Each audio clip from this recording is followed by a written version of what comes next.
कई अर्धवार्षिक परीक्षा का जो पेपर होने वाला है, जिसका यहाँ पे कौन से विषय का होने वाला है, ये आपका केमिस्ट्री का मतलब रसायन विज्ञान का होने वाला है। और कौन सी क्लास का, 11वीं क्लास का पेपर आपका यहाँ पे होने वाला है। आपको टोटल यहाँ पे 3 घंटे 15 मिनट का समय मिलने वाला है और पूर्णांक आपका 50 नंबर का यहाँ पे होने वाला है। यहाँ पे आपको रोल नंबर डालने हैं, वहाँ पर टोटल आपके 18 क्वेश्चन होने वाले हैं। तो पूरी की पूरी डिटेल्स हमने यहाँ पे आपको दे दी है जो क्वेश्चन पेपर की होती है। तो इस तरह से पूरा का पूरा पेपर आपको यहाँ पे कर लेना, जितना बताया जाएगा उतना आप इससे करके जाते हो तो यहीं से आपके पूरे के पूरे 50 मार्क्स आपके यहीं से पूरे हो जाएंगे।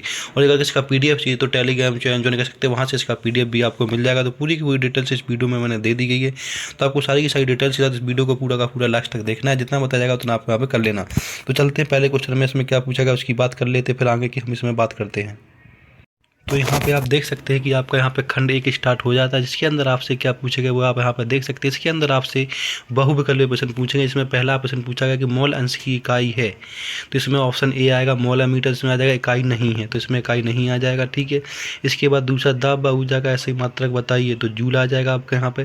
प्रश्न नंबर 30 में पूछा गया आपसे कि निम्न में से कौन सा तत्व उपधातु है। प्रश्न नंबर 30 में क्या पूछेगा वो देख सकते हैं आप। प्रश्न नंबर 30 में पूछा गया कि निम्न में से कौन सा तत्व उपधातु है, तो यहाँ पे आपका ऑप्शन में आ जाएगा जी, क्या आ जाएगा जी है, ठीक है।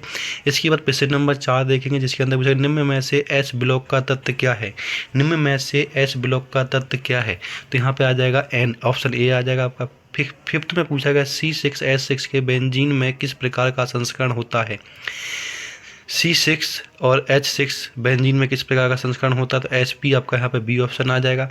प्रश्न नंबर 6 देखेंगे, इसमें निम्न में से कौन सा बंध दुर्बलतम है, दुर्बलतम आ जाएगा, तो इसमें क्या आ जाएगा, इसमें आ जाएगा वंडरवॉल, क्या आ जाएगा आपका यहाँ पे वंडरवॉल आ जाएगा।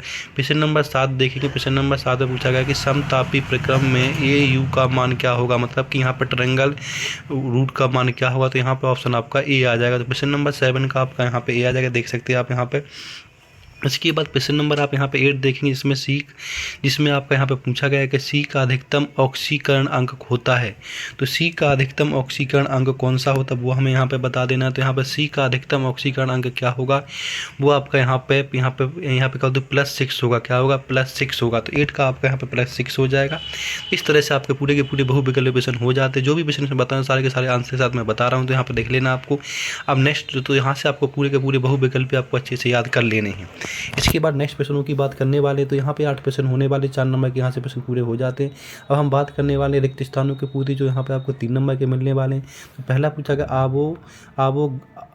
आवोगाद्रो संख्या का मान होता है, कितना होता है, आवोगाद्रो संख्या का मान कितना होता है वो यहाँ पे बताना। तो यहाँ पे हो जाएगा 6.0 इस तरह से आपको पूरा का पूरा ये लिख लेना है, ठीक है। अब इसके बाद दूसरा इसमें क्या पूछा गया, दूसरा इसमें पूछा गया आपसे क्षार धातुएं प्रबल होती हैं, क्षार धातुएं प्रबल होती हैं, कैसी प्रबल होती हैं वो यहाँ पे बता देना हमें। तो प्रश्न नंबर दूसरे में आपको यहाँ पे क्या बोलना है, प्रश्न नंबर तीसरे में PCl5 में संख्या होता है, PCl5 में क्या संख्या वो होता है वो यहाँ पे आपको बता देना। जो भी आपको यहाँ पर आंसर नहीं मिलेंगे सारे के सारे PDF में मिल जाएंगे, तो PDF आपको टेलीग्राम चैनल पर ज्वाइन कर लेनी है। तो यहाँ पे देखते हैं PCl5 में संख्या होता है। तो इस तरह से आपको पूरे के पूरे प्रश्न कर लेने हैं। अब आपके यहाँ पे प्रश्न स्टार्ट हो जाते हैं अति लघुत्तीय प्रश्न, जो आपके यहाँ पे 12 प्रश्न होने वाले हैं, एक नंबर के प्रश्न आपके होने वाले हैं, अति लघुत्तीय प्रश्न, ठीक है। इसमें पहला प्रश्न पूछा गया वो यहाँ पे देख सकते हैं आप, जिसमें पहला प्रश्न पूछा गया आपसे कि 50 सेल्सियस तापक्रम को F फ़ारेनहाइट में गणना करें। जो 50 सेल्सियस है उसको F फ़ारेनहाइट में गणना करनी है। तो ये अति लघुत्तीय प्रश्न है, आपको इनको 1 या 2 लाइनों में लिखना होता है, इससे आपको यहाँ पे 1 नंबर पूरे के पूरे मिल जाएंगे। यहाँ से देख सकते हैं आप, यहाँ पे सारे के सारे प्रश्नों को आपको अच्छे से यहाँ पर देख लिया, जो यहाँ बताएगा वो आपको यहाँ पे करके जाना। तो पहला प्रश्न देख सकते हैं आप यहाँ पे, जिसमें 50 तापक्रम को F फ़ारेनहाइट में गणना करें, तो इसे कर लेना आपको यहाँ पे। तो इस तरह से तो इसका आप देख सकते हैं, यहाँ पे लिख सकते हैं FR = यहाँ पे क्या हो जाएगा C = R- यहाँ पे आ जाएगा Y और 1.8 + 3L। तो इस तरह से आपको पूरा का पूरा LZ, इस तरह से पूरा का पूरा ये आपका यहाँ पे F6 को यहाँ पे लिख देना है आपको, इससे मल्टीप्लाई करके आपका यहाँ पे 32 लिख देना। तो इस तरह से 50 लिख देना, मल्टीप्लाई आपको 1.8 लिख देना है, प्लस 32 लिख देना है। इस तरह से आपका पूरा का पूरा ये फर्स्ट नंबर क्वेश्चन सॉल्व हो जाएगा, जहाँ पे आपका पूरा का पूरा यहाँ पे आंसर आने वाला। तो यहाँ पे आंसर देख लीजिएगा, इसका मल्टीप्लाई कर देंगे, तो मल्टीप्लाई करने के बाद आपको यहाँ पे 32 प्लस कर देने हैं। तो इस तरह से आपका पहले का पूरा यहाँ पे आंसर आ जाएगा, ठीक है। दूसरे पूछा गया कि सीमांत अभिकर्मक से क्या आप समझते हैं, ये यहाँ पे बता देना आपको, ठीक है। सीमांत अभिकर्मक से आप क्या समझते हैं इसके बारे में आपको पूरा का पूरा यहाँ पे बता देना है। तीसरा प्रश्न पूछा गया कि मॉल अवधारणा की परिभाषा बताइए। मॉल अवधारणा क्या है, इसकी आपको यहाँ पे परिभाषा बतानी है। ठीक है। प्रश्न नंबर 4 में पूछा गया कि प्रकाश विद्युत प्रभाव की परिभाषा लिखिए। प्रश्न नंबर 5 में पूछा गया स्पेक्ट्रस किसे कहते हैं। ठीक है। प्रश्न नंबर 5 देख सकते हैं, 4 भी देख लीजिएगा आप यहाँ पे। ठीक है। प्रश्न नंबर 5 में स्पेक्ट्रस किसे कहते हैं, ये आपको यहाँ पर देख लेना है।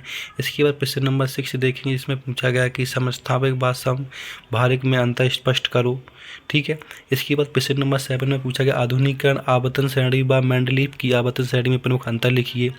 प्रश्न नंबर 8 में CAF2 में किस प्रकार का बंध पाया जाता है। तो यहाँ से सारे के सारे प्रश्नों को आपको अच्छे से कर लेना। नेक्स्ट प्रश्न पे चलते हैं। नेक्स्ट प्रश्न में क्या पूछा गया है, तो यहाँ पे नेक्स्ट क्वेश्चन आपका 8 हो गया था। देख सकते हैं आप यहाँ पे 8 को आपको किस तरह से करना है, आप पूरा का पूरा यहाँ पे बता देना है।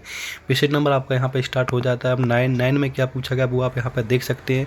तो क्वेश्चन नंबर 9 में आपसे पूछा गया है कि 9 में पूछा गया कि CH4 और NH3 तथा NH2 में बंध कोण का घटता क्रम बताइए। तो क्वेश्चन नंबर 9 में घटता क्रम बताना आपको यहाँ पर। ठीक है। तो ये आपको यहाँ पर पूरा का पूरा इस तरह से पूरा का पूरा ये कर लेना है। इस तरह से पूरा का पूरा ये आंसर आपको यहाँ पर लिख लेना है कि 4 आएगा, फिर 3 आएगा, फिर यहाँ पर 2 आ जाए। तो इस तरह से पूरा का पूरा ये आपका हो जाएगा। ठीक है। इसके बाद यहाँ पर 10 नंबर पूछा गया कि सिग्मा व पाई बंध में अंतर लिखिए। सिग्मा और पाई बंध में अंतर क्या होता है, यहाँ पे आपको अंतर बता देना है। सिग्मा और पाई बंध में क्या अंतर होता है वो आपको यहाँ पे बता देना है। ठीक है।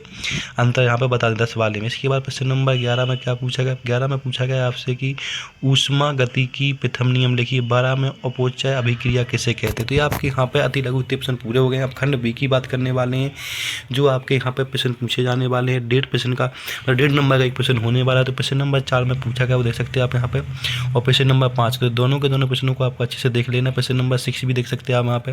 प्रश्न नंबर 7 भी देख सकते हैं। 8, 9, 10, 11, 12, 13। इसके प्रश्न नंबर आप अब क्या आ जाते हैं पार्ट सी पे, जिसमें 2-2 नंबर के प्रश्न होने वाले हैं। प्रश्न नंबर आपके यहाँ पर 14, प्रश्न नंबर 15 देख सकते हैं यहाँ पे। जितने प्रश्न बताएंगे सारे के सारे प्रश्न आपको कर ले। इसके बाद 4 नंबर पार्ट में 16 नंबर प्रश्न, जिसको आपको यहाँ पर 3 नंबर का प्रश्न होने वाला है, 4 नंबर का प्रश्न होने वाला, 18 नंबर प्रश्न।